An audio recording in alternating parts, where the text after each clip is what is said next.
right, hello everyone and welcome to our webinar. This webinar is from Vision to Execution, Building Your Customer Experience Dream Team. And it's actually part 2 of a 2-part webinar series. So if you didn't catch part 1, that's still on our LinkedIn and you can watch the recording. But this webinar today will follow up on some of those outcomes that we shared last week from our research project that we've been conducting in partnership with the CXPA. And so this is a follow-up on that. So my name is Lisa Harala. I'm with Heart of the Customer, and we'll go ahead and get started here today with the live webinar. So last week we covered the first half of the research and talked about those foundational principles like stakeholder management and maturity. And then this week we're following up more with that CX team structure, such as the difference between hiring internally versus externally, generalists versus specialists, and then a few different CX team models that we have here. So I'm excited to introduce you to our hosts today. We have Jim Tincher with Heart of the Customer, and he's joined by our special guest, Brandon Cagnon with American Modern Insurance Group. So as usual, this webinar is being recorded. So if you're not here with us live today, go ahead and come back to this event and it'll be here right after we conclude. And then throughout the presentation, please do add your comments and questions for us to address throughout the presentation. So we'd love to see what questions you have, and we'd love to address those live here. So with that said, let's go ahead and kick off our webinar. Jim, go ahead and introduce yourself, and then Brandon. Excellent. Thanks, Lisa.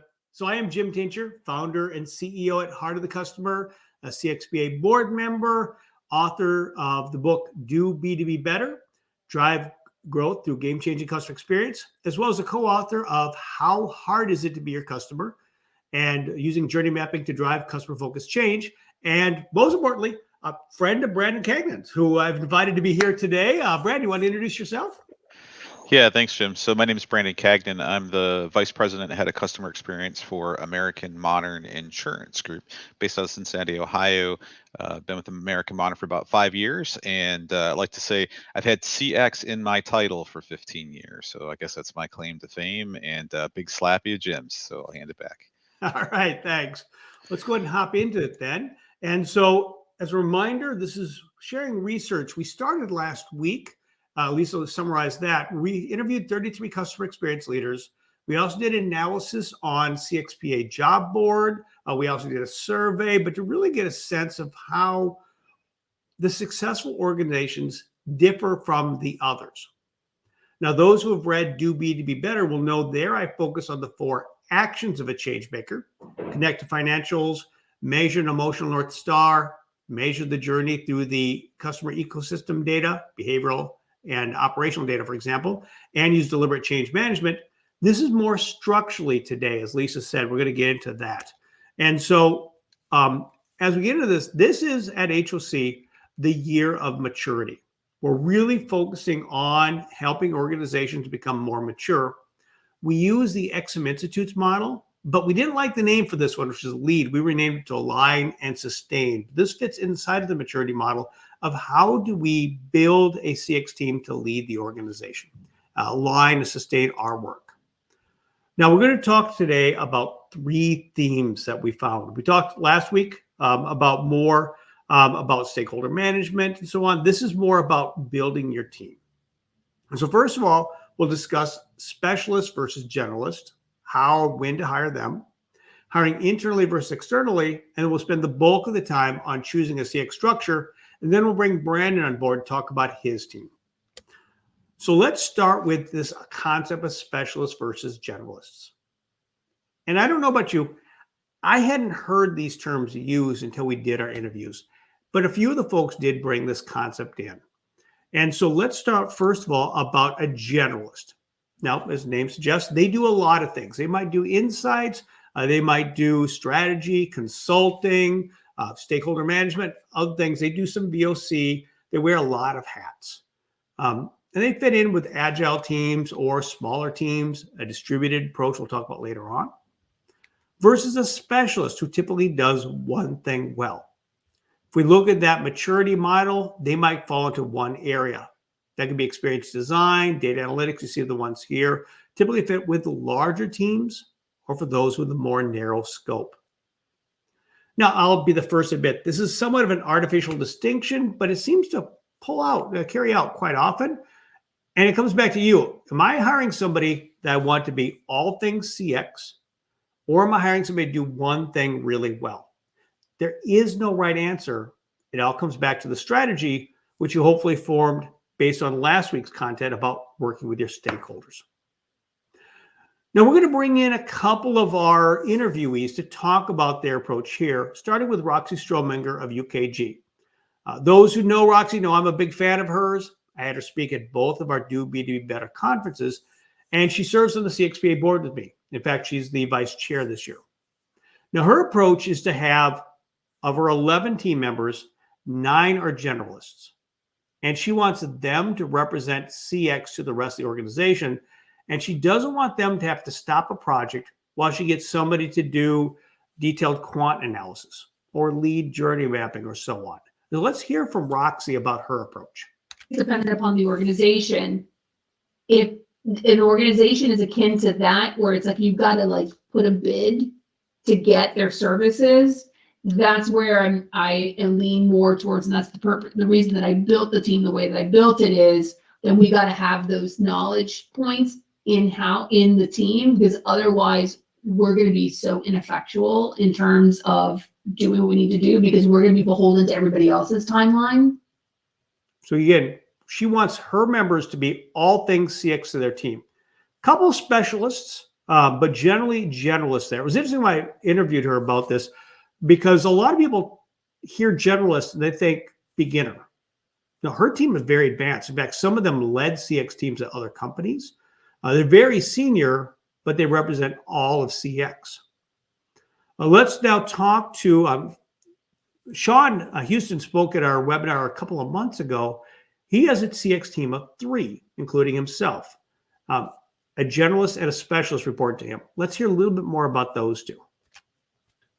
I'm kind of the facilitator. There are a couple projects that I own, or like specific things, but we basically, when we started to build the team, the first hire we did, we got a CX analyst, which is a generalist. So a person with CX background, understands the concept of journey mapping and kind of all those, and had a bit of a analytical side to her. Okay. That was our first hire. And then our second hire was a focused voice the customer person. So this is a person that has background doing surveys, doing the analytics as part of the surveys, the whole communication and presentation, all those types of things. So those are the 2 roles.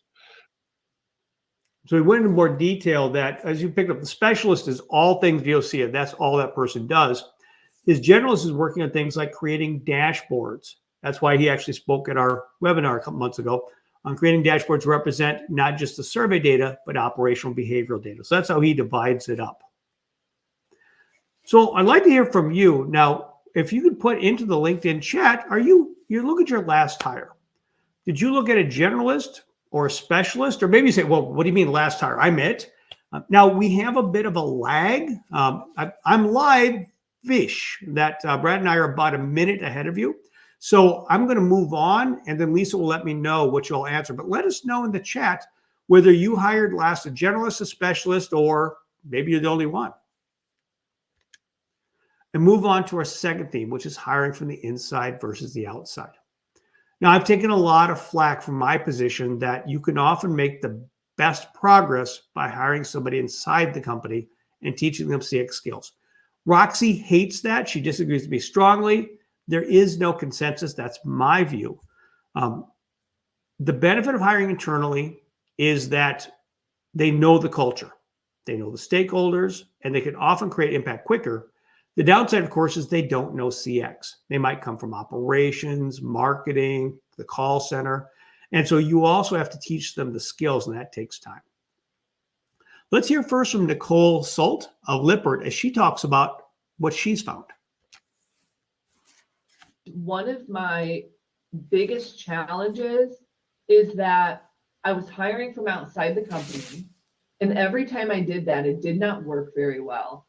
And I know that Jim took a bunch of crap for making the statement in his book about the best CX people come from other parts of the business or have been in other parts of the business.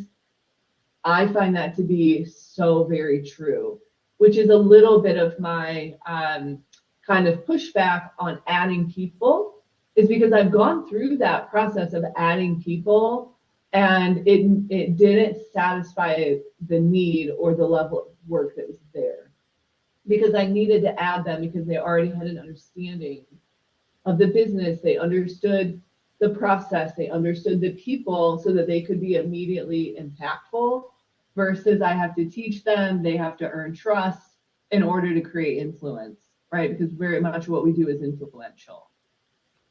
So now she does actually have specialists that she's brought in for VOC, but she generally finds generalists from the inside, are how she makes her most progress.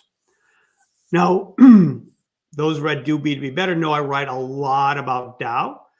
Jen was a CX leader at the time. She's now been promoted to a global change management role. And my friend Ricardo Porto is now taking over CX. He came from supply chain. Nicole, by the way, came from the call center. So both of them were hired from the inside. Let's get his thoughts. In my opinion, yes, that in grow internally versus procure externally, there is a balance. So I see go the external way when you want to implement things relatively quickly and you want people that has already done that somewhere else. I see the value of internally grown, and this is more kind of the specialist type of roles. If it's generalist, by nature, if you have a role that is more generalist, I would envision that a lot of their role is about stakeholder management, communicating, driving effective interactions. And that's where you need to grow internally, because then they have credits with people, they know the network, they know how that operates, they know how decisions are made, which for a person coming from outside would take a huge amount of time to learn all those intricacies.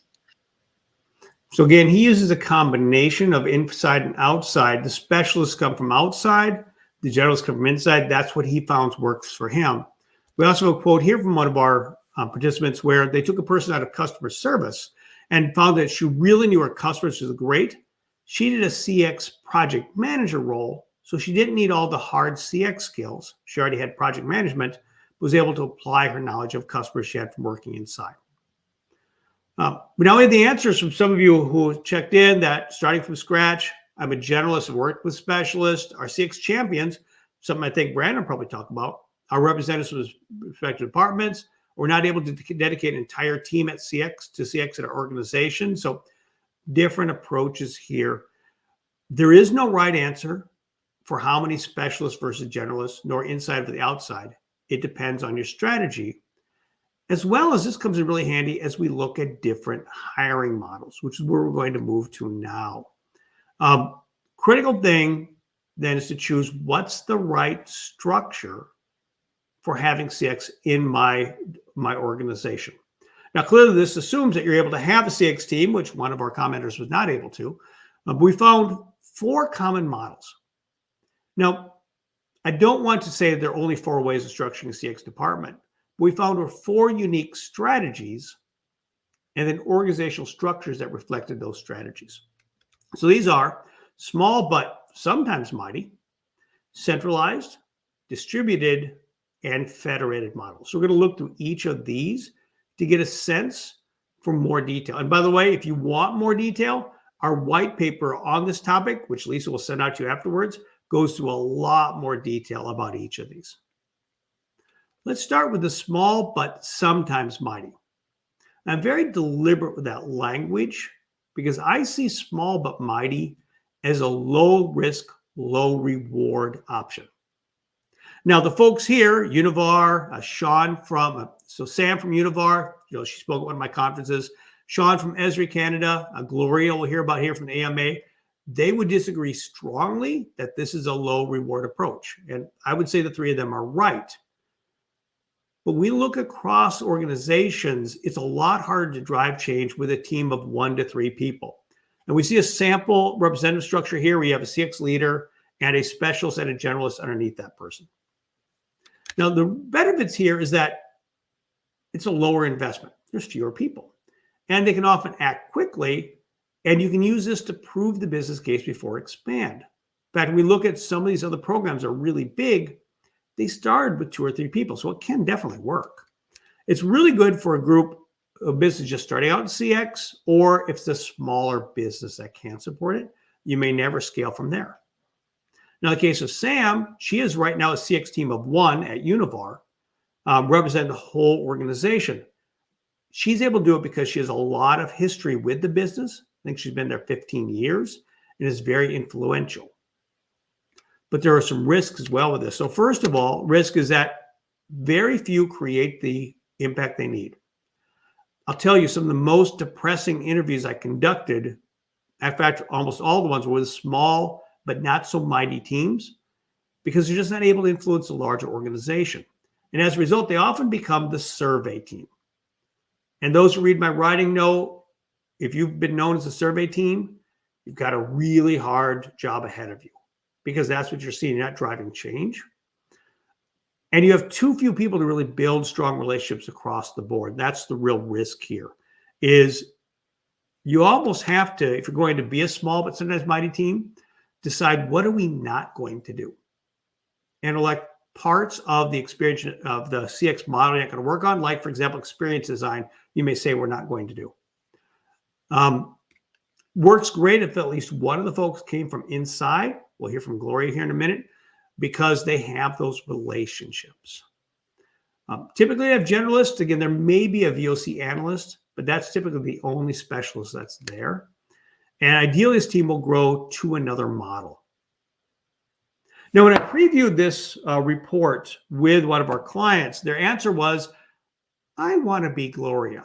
So hopefully Gloria is here attending. I can't see the attendees right here. But let's hear from Gloria about how she runs a small, but in this case, definitely mighty team. He pretty much gave CX to me in 2017 and said, you know, I need you to learn about this. You seem to be the person that has the relationships at the AMA.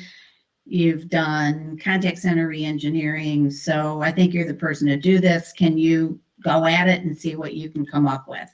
So that's what happened in 2017. And I did like a whole year of test and learn, garnered a lot of research, read a lot of your stuff, worked with CXPA, Forrester, Gartner, and then built an infrastructure, which we tested over the next couple years and then operationalized, and then recently scaled it using tools and systems that give you broader, synergistic, enterprise-wide results.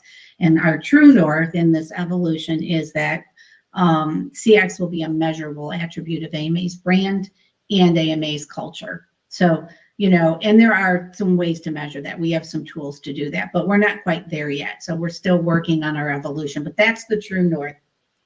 And I see that Gloria is on the link. I've seen the chat here, Gloria. And this interview was conducted a year ago. Since then, as you can see, she and her team were selected by CX Today as the CX Team of the Year. And I believe she's getting new headcount. So she's likely going to be in the future our second type. So we start with a small but sometimes mighty case study. From there, we're going to move on to the centralized model. Now, on the right, you see a representative structure where there's a CX leader and then roles underneath, such as, for example, a program manager, change management, VOC analyst, all these different roles. If CX, or sometimes even the contact center, if UX or the contact center reports into CX, it's almost always a centralized model. This can grow to be the biggest. Last week, we heard from Sandra. We'll hear from her again from Autodesk, where she has, I believe, 20 people on her team. I was talking with folks with a health insurance organization earlier this week, and they have 50 on their team. And so centralized team can grow quite large. The benefit of that is that you can have a consistent approach to CX. You can scale it up or down as needed. We never want to scale down, but you can do that. And then having this combination of generalists and specialists lets you really work at all the disciplines. In fact, this is the model that enables the most specialists who can go really deep on one part of a CX discipline. This works well, for example, people with many business units or with one primary mode of business, like Sandra has at Autodesk, so that there is no need for different strategies. This works well as a centralized. You see some of the companies using this are Autodesk, Brandon from American Modern Insurance, Train, examples of this model. Probably the most common outside of the small but sometimes mighty. Now the risks here, that's a lot of headcount. So when there's a downturn, very appealing target for reductions. So you have to be always reinforcing the value. Also, if there is a smaller part of the business, they may not get the love because the team's going to focus on the larger parts. Now, again, that's part of the strategy. That may be okay. But the biggest risk here is the fact that it's a large organization. Now, we look at more specifically here, you're getting more specialists here, which means they can leverage their skills across more projects, which works out quite well.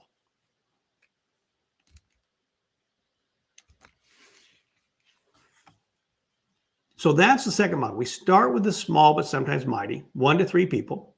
Now we go to the opposite end, a centralized model, which is often the largest, although it doesn't have to be large. It could be 5 people.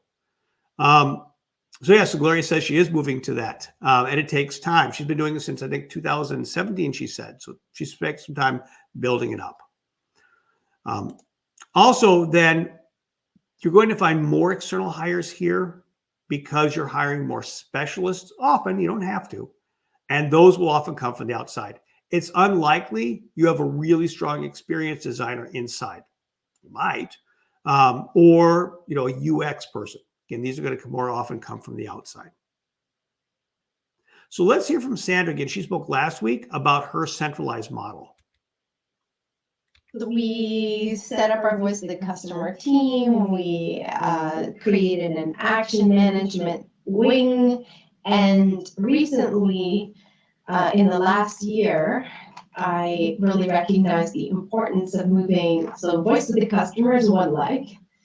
Action is another leg. But then you can't just take action without really designing that new experience towards the brand and the brand promise. So I realized I needed an experience design pillar in my team.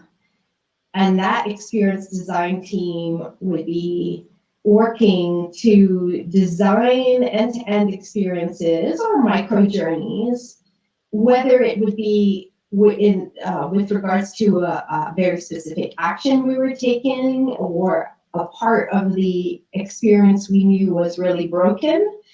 And so now I have that pillar as well. So again, 3 parts of organization, VOC, which is common in almost every group we talk to, although we have a great conversation about whether the survey should be in CX or not. We talk about that a little bit in the white paper. The action team is interesting to me because that includes people whose full-time job is to build business cases, working with finance to drive the action. Now she added experience design, which often experience design, unless it's embedded in a generalist role, if there's specialist experience design, that's almost always a centralized group. Again, you could have a generalist do it instead. Michelle's hinting at one of the challenges within this is that centralized design, you likely are taking on capabilities that other parts of the organization might do. For example, UX or experience design. And so that's one of the challenges in a small but mighty. You actually welcome other parts of the organization to take on parts of CX.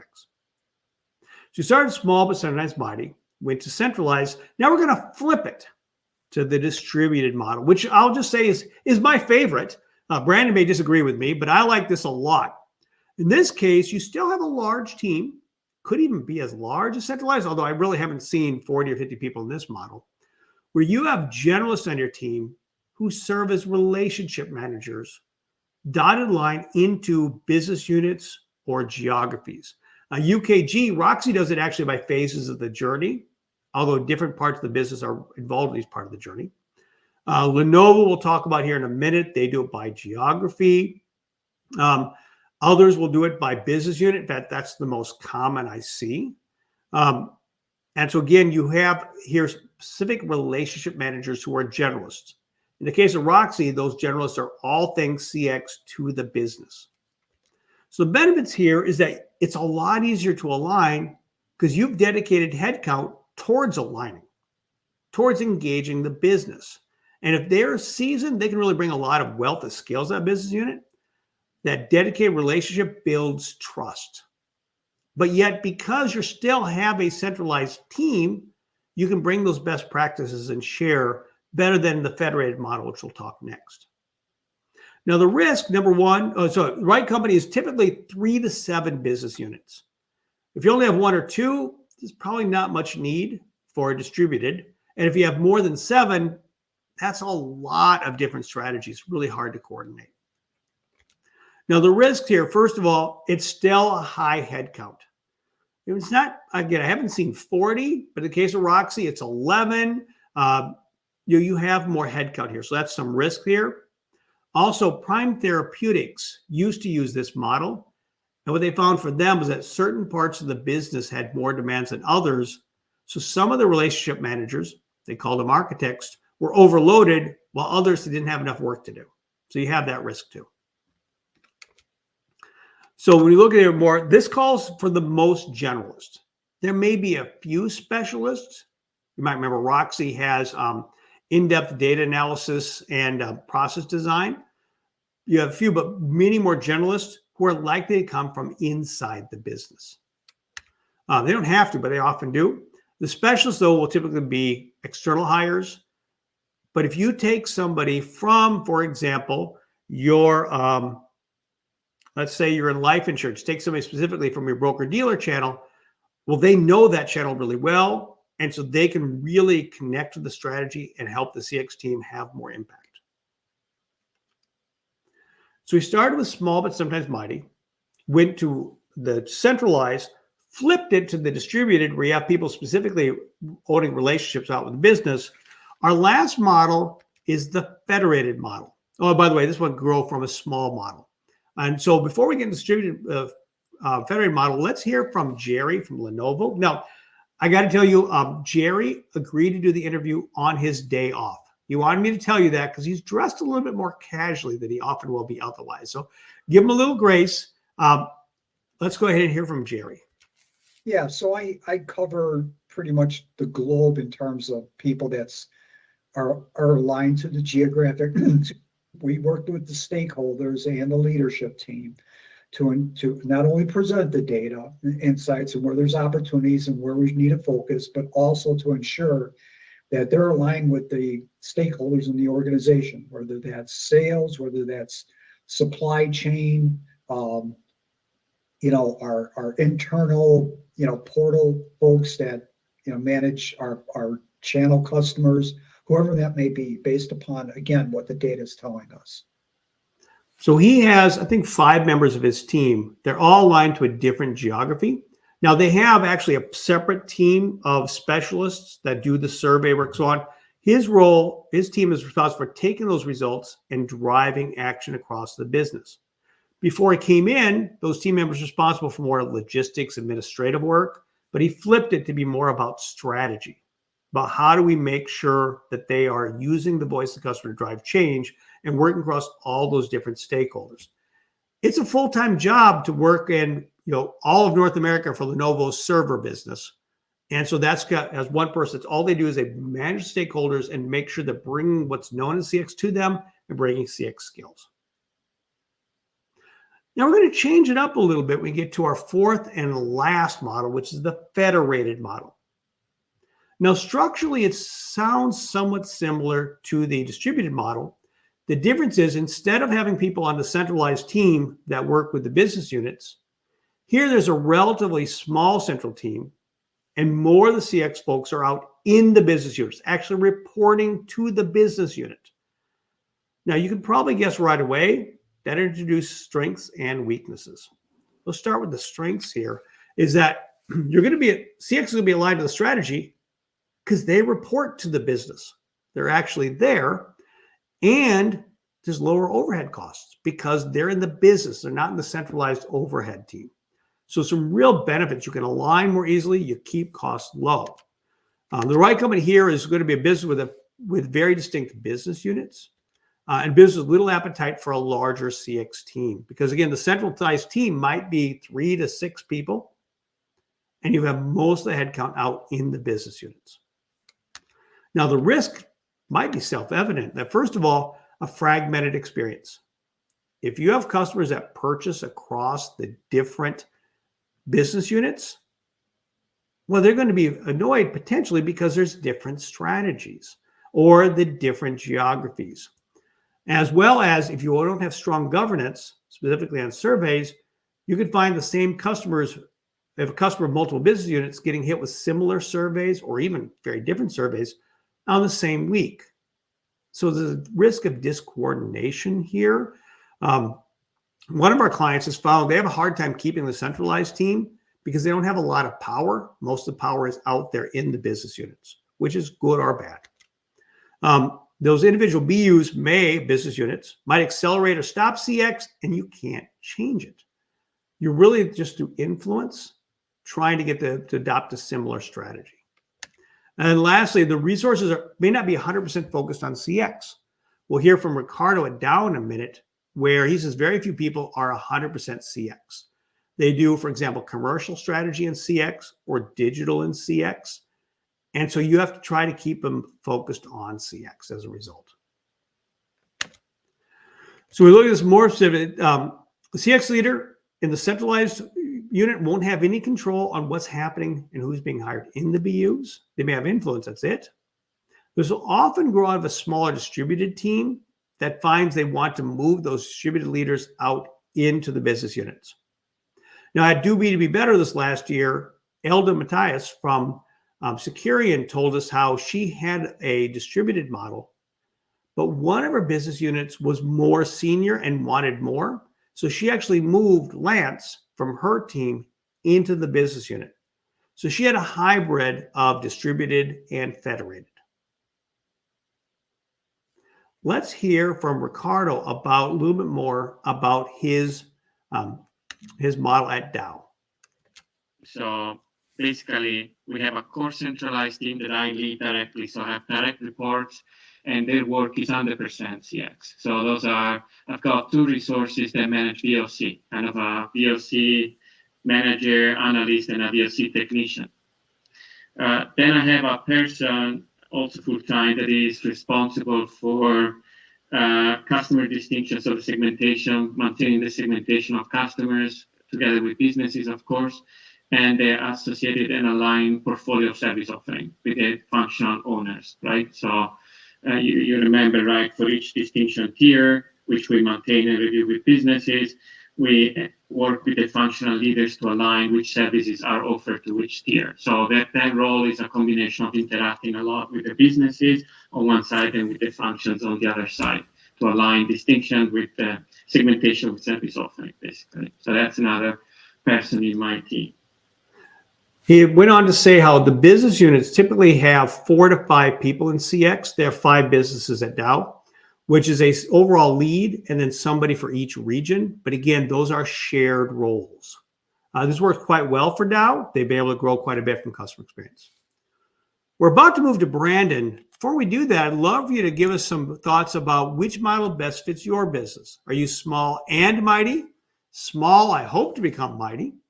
Centralized, distributed, federated, or none of these really fit me? Again, there's a bit of a lag, so I'll look for the answers to come up here. And now, let's go ahead and let's bring in Brandon, because I want to hear from a real live person. Brandon, who, and by the way, I just got to spend 2 days shadowing Brandon. That was awesome. I learned so much by being out there and interacting with him and his team. And so fresh off of that wonderful 2 days. But Brandon, welcome. Thank you. Tell us a little bit more about, let's start with these organizational structures, talk about who's on your team. Let's talk about that first. Yeah, for sure. So, yeah, I definitely utilize a centralized team, and I have team size is 7, including myself. And to kind of reflect on what Jim has been talking about with that combination or decision between generalists and specialists, I would consider myself the only generalist on my team. And because of the way that we're structured, specialists really make a lot of sense. And it's like Jim really knew what he was talking about when he did this research, because about 3/4 of my team is external hire. And so as you need specialists, that's usually where you grab them from. So we have really 4 pillars in our team of functions that we deliver. And so we deliver on strategy around our customer and around the customer experience that we want to deliver. We have what we call customer knowledge and insights. So that includes all of our VOC collection, our primary research, all of that fits within the CX department for us. And then the other wing being experience engineering. And it's kind of a fancy word, but it was meant to intentionally give the impression to the organization that design is more than just visualizations of things. And so the experience engineering pillar has all of our journey mapping, our UX design, UI design, service blueprinting, all of that falls within experience engineering. And then the 4th pillar is what we call organizational equipping or organizational enablement, where we're actually trying to teach the organization how to fish for themselves when it comes to human centricity. So teaching them the value of that, teaching them some of the skill set of that to really give them an opportunity to understand where customer centricity might apply to the business problems that they're trying to solve. And then that creates a mutual relationship between the CX function and the rest of that business, because they understand where they need some help and they know that we know how to help them with that. And so we work together to provide that. Excellent. And I'm going to lead an interview with Brandon, but if you have questions you want to ask Brandon, please put them in the chat. We're able to see them. We'll get them right over to him. Again, we're delayed a minute, but we're still live-ish. I'm going to take a little bit of a left turn because we had a comment here from, I think it was from Melissa, talking about CX champions. And that's one of the things you've done really well. And you specifically lead the CX champion. Tell a little bit about how you use that to engage the overall organization. Yeah, it all really started a long time ago when I was starting to do change management. And I think that if you are a CX leader, change management is just inherent in what you do. I mean, you really are a transformist. There's very few programs that have been established long enough to where they're kind of on cruise control and you just come in and kind of keep the status quo. So I was finding that in my, this is the 3rd company that I've led CX programs at. And so it was pretty obvious to me that, so many times I would hear that middle management's the problem. It's always middle management, right? Good thing I was never one, right? And it's one way to say it. I was, of course. But what I found was that for the leadership team, it was really important to help them understand the why.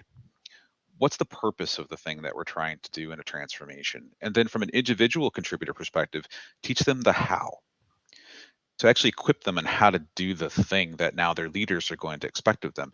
So when that happens, then the leadership, the executive leaders and the individual contributors become naturally aligned. And then the middle management didn't find it was a natural fit.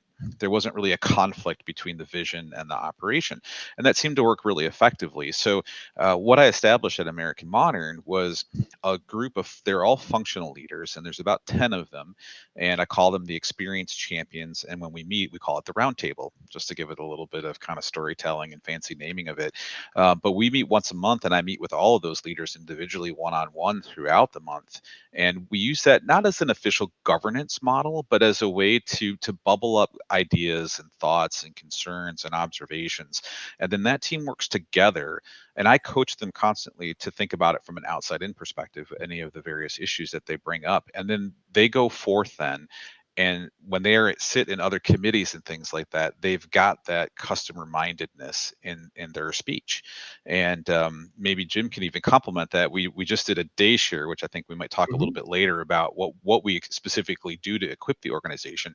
But one of the things we do is a day share where instead of just a job shadowing and things like that, we actually bring people from the organization into a half-day workshop where we run them through a journey mapping process. And we let them see not just what we do, but the why. And we just happened to do that for our experience champions this week. And it was very, very interactive and very lively conversation and time. Yeah, it blew me away. And actually, Gloria asked about that. So more, can you expand on your enablement method of teaching stakeholders to fish and highlight some, more importantly, pitfalls of that? Yeah, it's tough. So I have a mandate to always stay small. So CX team at American Modern will never be large centralized, we'll put it that way, right? Will always be moderately sized centralized. And so I saw that, ultimately my goal is to restore humanity into business. That's what drives me as a CX professional. And so I saw that the only way I was going to be able to do that at scale, we have about 1,200 people in our company, was to teach them why it's important and then how to do it. And so we have a very formal program that we call the Experience Collective. And it starts with those experience champions, as I said, in that roundtable.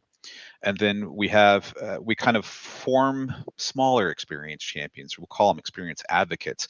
And we use a number of different ways to do that. We do the day share like we just talked about, and we can conduct that for, cross-functional team. We let people sign up for it. And they come and sign up and participate in that.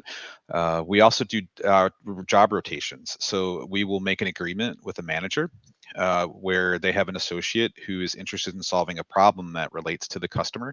And we'll make an agreement between that associate and the manager to take that person into our team for a certain amount of time or a certain percentage of their time. So a good example, we took an associate into our team last year for just 4 hours a week.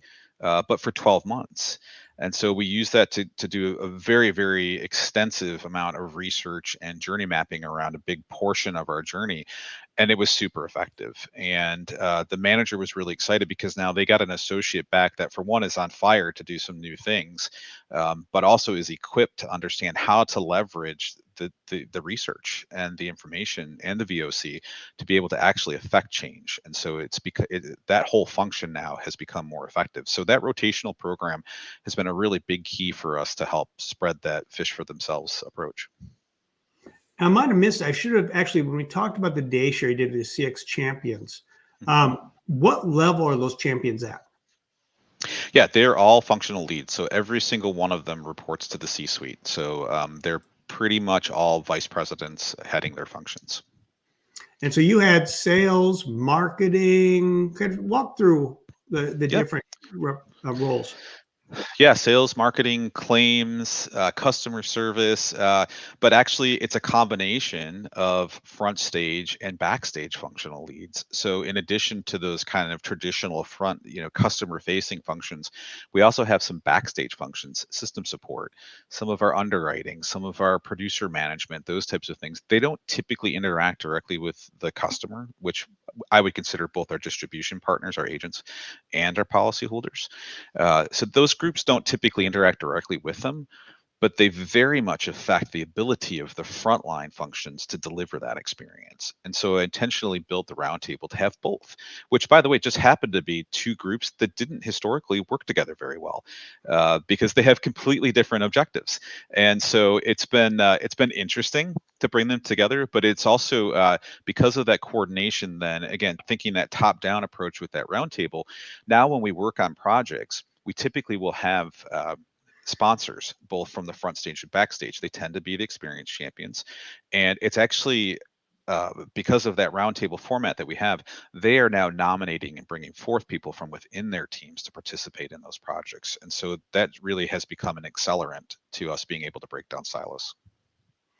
And something that might sound simple, but was really impressive, was the fact that you got all these VPs to spend a half a day learning about CX and engaging. And that's hard to do. How did you get them to want to be there? Yeah, I don't know. I mean, that's the easy answer, right? I mean, I think that really what it comes down to is they believe that it's the right thing to do. And, that was really hard. And I know there's a question here about, what were some of the misfires? Well, I think initially, so CX has been a function at American Modern for about 6 or 7 years, and I'm not the first leader of the program, but I've been in the team the whole time that I've been at American Modern. And sort of out of the gate, the CX program, we took the approach of being the customer experts. So if you want to know about the customer, come to us and we'll give you that information. We know the customer better than you do, quite frankly, was kind of the approach that we took. It didn't work. And so that built up a lot of walls. It broke a lot of relationships along the way. We were kind of always trying to point out, even through VOC, it's an easy trap to fall into where you're only reporting on the bad things, right? It wouldn't be uncommon for us to say, that 11% of our customers were strongly dissatisfied with an experience, and we never talked about the 89% that were very satisfied with it. And so that ended up just kind of pulling down morale, really pushing up some walls against this whole thing called CX. So that was a significant misfire. So what I did was I changed the culture of the team when I became the leader of the function, and we set ourselves a set of tenets that we would live by. And one of those is stewardship.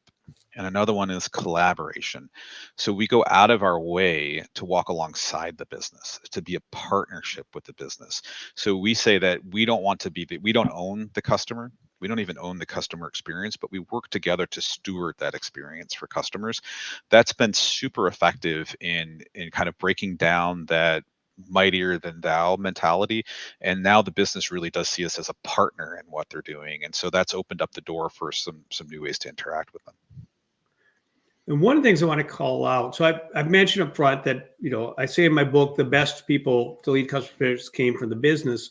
Brandon did that. He was in CX, but also the second best thing I've seen is somebody who's led customer experience in multiple organizations before.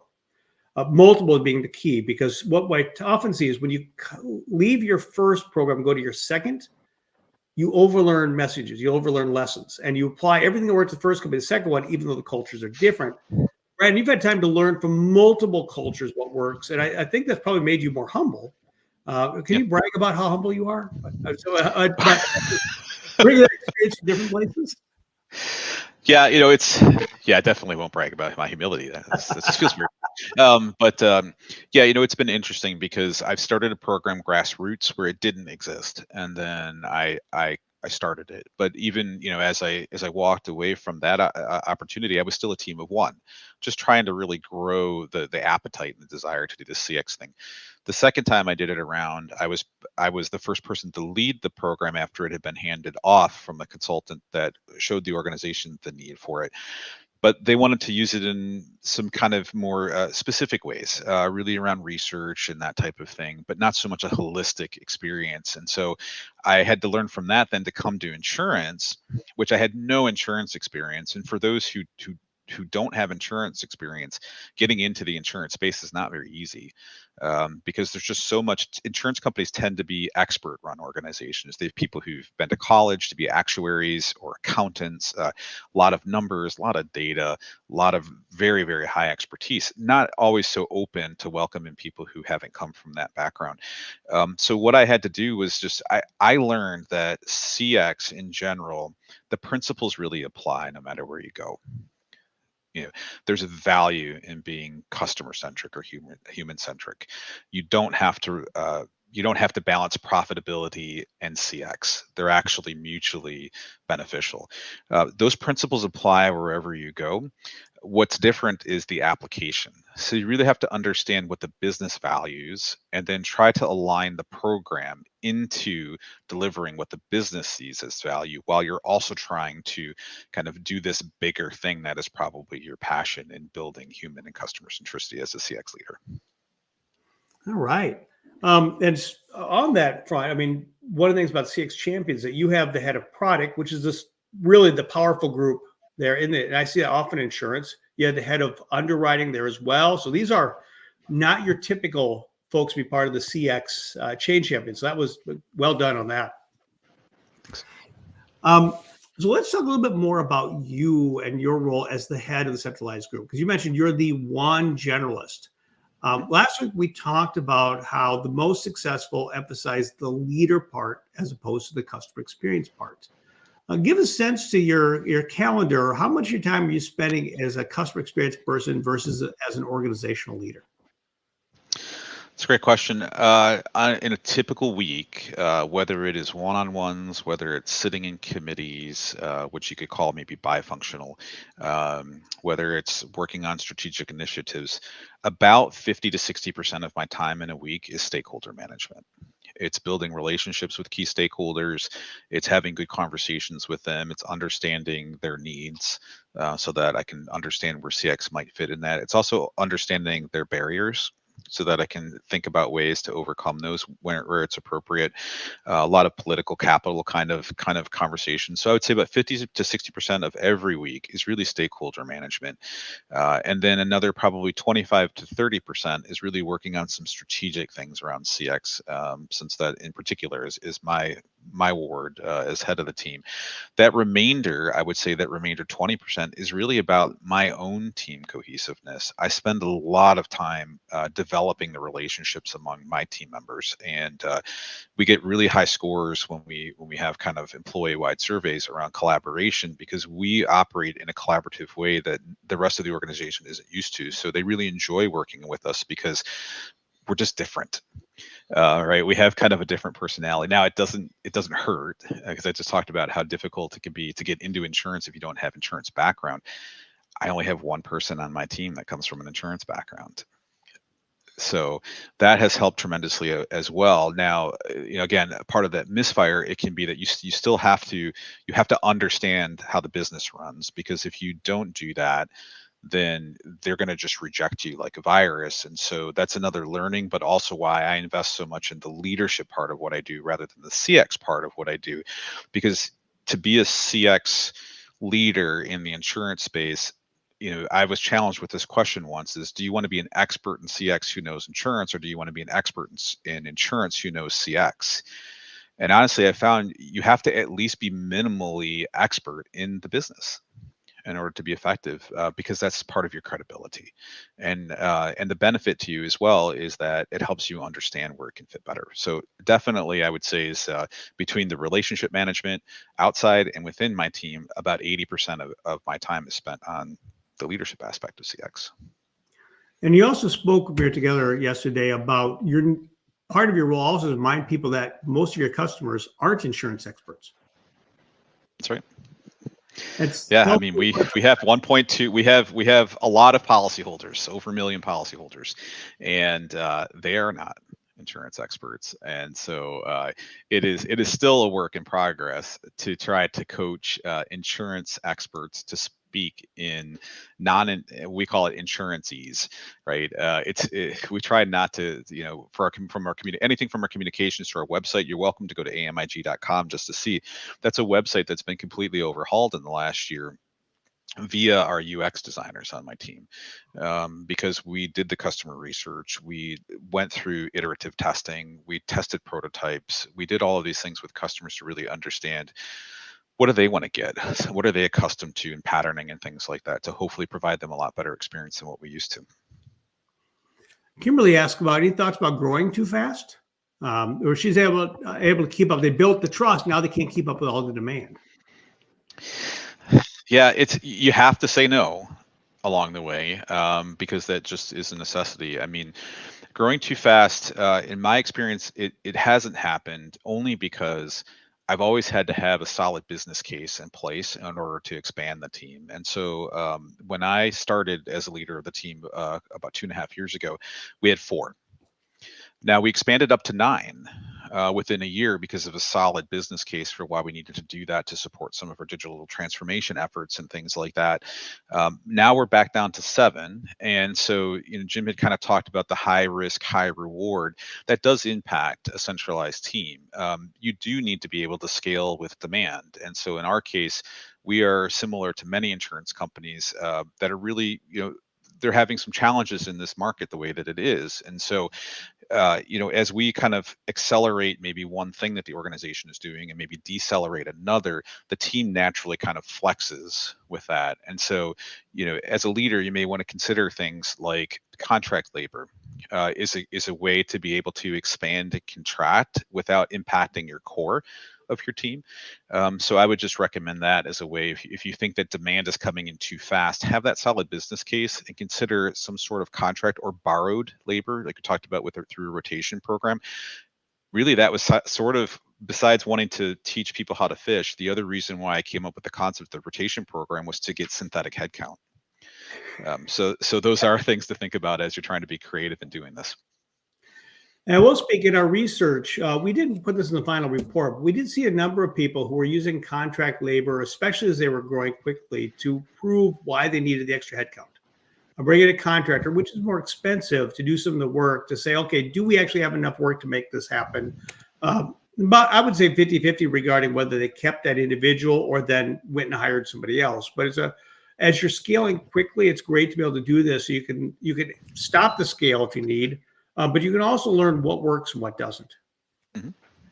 Absolutely, and we without giving kind of too much of the secret sauce away, I mean, when we started the UX function, it was a need that I saw, but we didn't have that function at all before I started to lead the team. And at the time, I was the head of experience design, and so we did bring in a third party to be able to provide that resource from a UX perspective. But part of what I did was I also had them teach us how to do UX well. Knowing that we weren't going to be able to continue that relationship permanently. So that actually helped build the business case for why we needed UX design internal. And then it was a pretty easy shift to justify that. And after a certain amount of time with that engagement, we felt like we were pretty confident in how we could use UX as a company. The leadership team understood that as well. And so it was a pretty easy sell to say, why don't we bring some of this resourcing in-house then? Because we're going to need these resources for the long haul. Excellent. Brandon, thank you so much for sharing your experience leading a centralized group here. Really appreciate it. For all those out there, look forward to April 25th is the next webinar. It hasn't been put in the books yet, where Courtney Warford from ADCO is going to be talking about how she operationalizes CX.